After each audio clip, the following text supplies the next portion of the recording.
আমি doctor BM student উপাধি স্কলারশিপের সার্টিফিকেটও পেয়েছিলাম 89-এ সম্ভবত। তখন 34 নং বিধানসভা কেন্দ্রে ছিল আমাদের কাঁচামুন্ডা শালগড়া বিধানসভা কেন্দ্রের আন্ডারে। তখন মাতার বাড়ি ছিল আমাদের ব্লক, ওই ব্লকে জজ শাহ মন্ত্রী ছিল কংগ্রেস আমাদের, ওই ওনার হাত থেকে আমি সার্টিফিকেটটা পুরস্কার পেয়েছিলাম এবং একটা টাকার ভান্ডার পেয়েছিলাম। তখনই আমি প্রতিজ্ঞা করছিলাম যে আমি যদি অদূর ভবিষ্যতে নাম নিই, আমার পিতামাতার অনুমতি নিয়ে আমি রামকৃষ্ণের শিষ্যস্ত গ্রহণ করব। ঠিক তৎকালীন সময়ে শিলগড় স্কুলে একটা ভাষণ দিয়েছিলাম যে একটা কুইজ কম্পিটিশন, একটা বক্তৃতা ছিল। বক্তৃতা দিয়া একটা বাক্সর মধ্যে কয়েকটা স্লিপ লেখা আছে, বাক্সটার ভিতরে বাক্সটা আলকি দিয়া বা ওই স্লিপটির মধ্যে কি লেখা আছে কোনো উপর দেওয়া লেখার কোনো নাম নেই।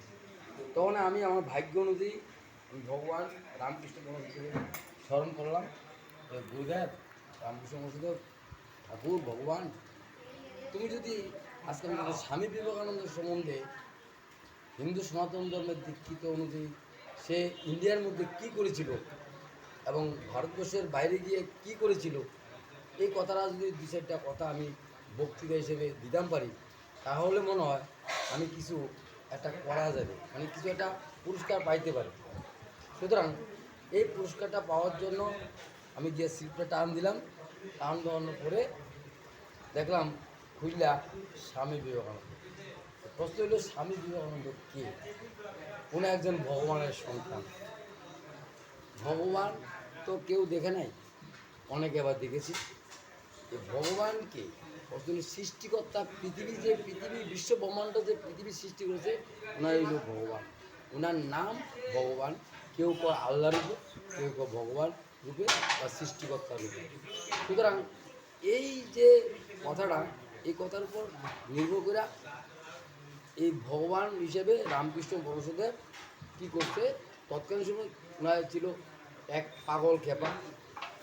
এই পাগল খেপার ভগবানের নাম ধ্যান ধারণা করতো, কিছু কিছু মানুষকে নিয়ে তাদের মিটিং চলতো। তো ওনার আবার একটা নারীজাত দেবী হিসাবে সারদা দেবী মাকে পেল। এই সারদা দেবী মাকে নিয়েই করতে করতে এবং নরেন্দ্রনাথ দত্ত, পিতা বিশ্বনাথ দত্ত, আজকে ওনার উপাধি অতীতে ওনার উপাধি পেল স্বামী বিবেকানন্দ। এখন প্রশ্ন হলো এই স্বামী বিবেকানন্দ কে?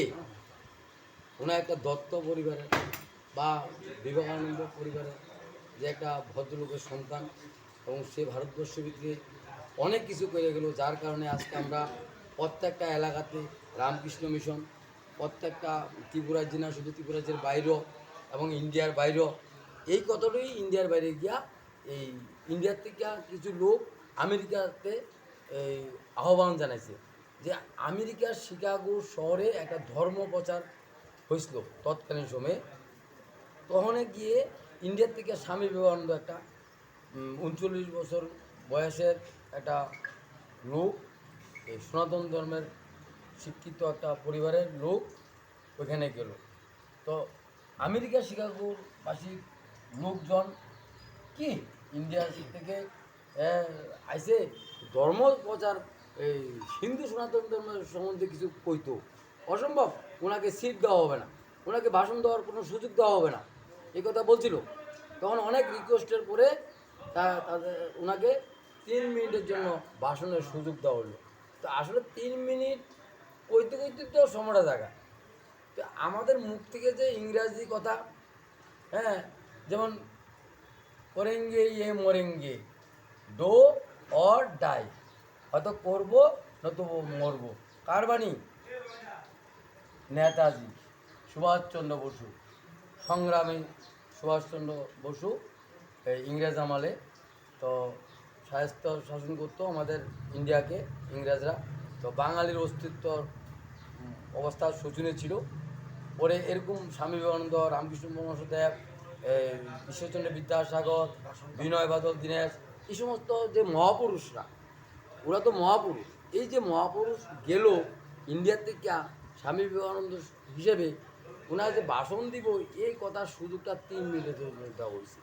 তো 3 মিনিটে কী করলো, প্রথমে গিয়ে এই আমেরিকাবাসী ভাই ও বোনেরা আমার নাম স্বামী বিবেকানন্দ। তো আমি ইন্ডিয়ার থেকে ভারতবর্ষ থেকে আইছি। আমি হিন্দু সনাতন ধর্মের সম্বন্ধে কিছু কোয়ার জন্য। হিন্দু মানে কী আর সনাতন ধর্মটা কী, এই কথা অনুযায়ী আপনার কাছে আমার নমস্কার। আপনারা ভালো আছেন, এই পৃথিবী সবাই ভালো থাকেন, এই কতই আলোচনা করার পরে সবাই আমেরিকাবাসী ভাই বোনেরা এই কথা অনুযায়ী সবাই করতালি এভাবে করতালি দিচ্ছে। আর সবাই চেঁচামেচি বন্ধ হইরা যার যার চেয়ারে বসে পড়ল। এরপরে স্বামী বিবেকানন্দ কী বলল যে যথেষ্ট, অন্য ব্যক্তিরা যথেষ্ট আর দরকার নেই। তখন ওনারা বলছে না, আমাকে আরও 4 মিনিট সময় দাও বক্তৃতার জন্য। এভাবে তো কইতে গেছে 3 মিনিট পারিয়া, তো ওনাকে আরও 4 মিনিট সময় দেওয়া হইলো।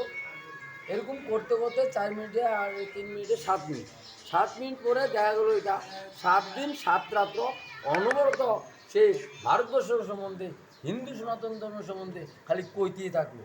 সে কী কইল, সে তো ভগবান, সে তো কী কইব মানে, অর্থাৎ এমন কতগুলো জিনিস কইছে যেই কথাগুলা আমেরিকা শিকাগো বাসী বোনেরা, ভাই বোনেরা এর মধ্যে ভগ্নী নিবেদিতা শীর্ষস্থ গ্রহণ করলো।